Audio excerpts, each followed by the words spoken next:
Here we go. News, Steve. What's been happening in the world of Teladoc? Interesting news, really. So yesterday, just after market close, the Washington Post broke a story. Quite an interesting story as well, actually, because the workers were talking in secrecy. They've apparently been forced to sign an NDA.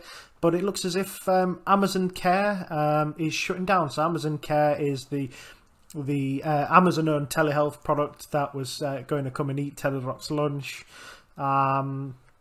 It had signed on a couple of fairly big name clients, and it had quite broad usage within Amazon itself. But I quote, there's a little statement here from Christina Smith. She's a spokeswoman for Amazon. This decision wasn't made lightly and only became clear after months of careful consideration, said Amazon Senior Vice President of Health Neil Lindsay. Actually, sorry, this is from Neil Lindsay, not from Christina Smith. I'm reading her quote from above.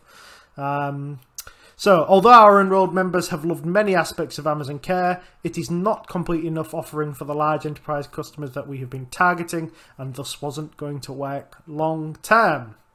So that's quite interesting. But I've got a funny feeling to you that this is not going to be the win for Teladoc that Wall Street thinks, because Amazon are buying One Medical and they're trying to buy Signify Health, and these are sort of more complete telehealth sort of service-based offerings. So to me, this kind of just feels like Amazon are switching off their own version and they're just going to roll that business into another. Do you have any thoughts on that? A couple of quick thoughts here. One is that I prefer the idea. This is the only kind of not red flag, but thing I dislike about Amazon, for what it's worth. You don't have to love everything about every investment you own, right? There's going to be some that you like better than others, and they're all going to have things that you think, yeah, they did things differently.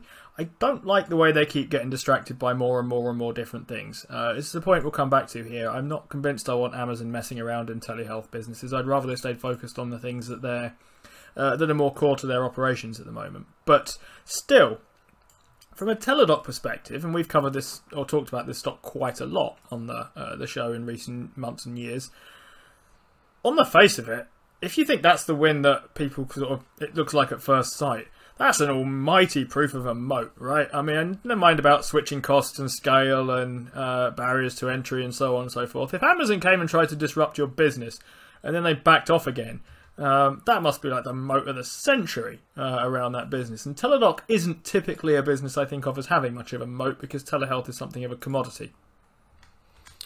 And that's true. I think for them to back off and say that they think that it's because they don't have a full service offering, well, that indicates that somebody else does, doesn't it? So, yeah, that's interesting for Teladoc. I mean, they did pretty well off the back of this today. They went up about 4%, but American Amwell went up about 7%, and I saw a couple of others that had gone up about 1 or 2%. Now, that could be that news, but it also could be that they've just sprung to mind that they've actually teamed up with a company called Cloud DX. So they're going to be using their Solo platform in about 4,000 hospitals across the world as well. So one of the things we said that could be a bullish thing if Teladoc could breach it was having a pre-diagnosis before people rush to hospital. One of the things that would lighten the load on A&Es and acute assessment units and things like that would be that if they could just screen it and say, look, that's just a headache, have a glass of water. And it looks like they're at least going to get a chance to try that. 4,000 hospitals across the world. I don't think that's a massive start. I don't think it's going to be a massive load on their network, but you know, that moats can come from scale, I guess is what I'm trying to get at, and Teladoc seems to be just sort of angling towards that scale. Yeah, you beat me to it. I'd written down that I was going to retract my previous point about worrying about the technicalities of moat. This is fairly obviously a scale-based moat. Scale typically has to do with the market being such that it has a participant in it and it's not worth another participant involving themselves, because there just wouldn't be enough business for either company in this situation. Not something Amazon has historically bothered itself with, from what I can see of it. They like getting involved in things like Deliveroo, where there isn't really much of enough of a business to sustain more than one thing. But yeah, reasonably encouraging for Teladoc, I guess. I mean, it's a company that's been at the moment working off its kind of Livongo write-down, and it's probably still doing it, to be honest. We'll see next quarter, I suppose. But that seems to be the kind of main dominating factor, and it's nice to see things kind of quietly falling the right way for it, whether you own the stock or not. Yeah, I guess the other thing that we should really just tack on to the end of this before we shuffle on is that if Amazon can't make it in this industry, if Amazon with all of its millions and all of its will cannot make it in this industry, the little VC companies that Teladoc was telling you in the last couple of quarters have been putting a dent in their revenue growth and in their margins. They're not likely to succeed either. So that just lends even more to me thinking that perhaps Teladoc could be, you know, the one company that kind of makes it through this little mess and comes out to do pretty well. I mean, it's not egregiously priced anymore, considering where it has been. So I think it's still an interesting stock. I haven't bought any in a really long time, and every time I read something about it, I sort of get like pushed back to like, why aren't you buying this company? It might be the one.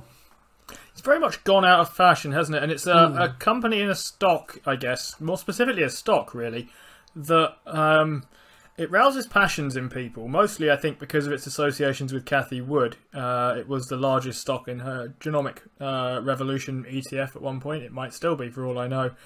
It's not entirely obvious to me, this is not my point, by the way, this is stolen from Josh Brown on CNBC. It's not entirely obvious to me what that has to do with genomics, for what it's worth. It looks, yeah, not an awful lot at all. So if you think the future is kind of gene editing, I don't think Teladoc are about to edit any genes anytime soon.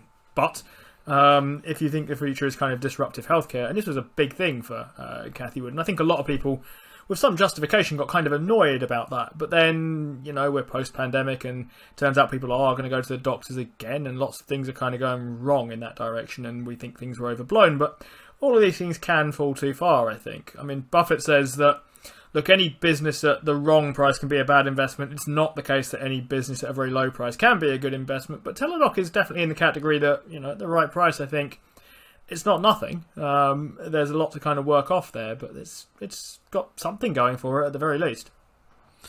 Yeah, I agree. I think it's one of those stocks that I think you're right is sort of been maligned by its association to Cathie Wood, who I think she keeps trying to make it the biggest position in her portfolio. So potentially it's trying its best not to be. But I think it's worth another look for everybody. I'm not saying that it's a screaming buy at the moment, but I think quietly confident that this business could turn itself around and continue to just keep growing.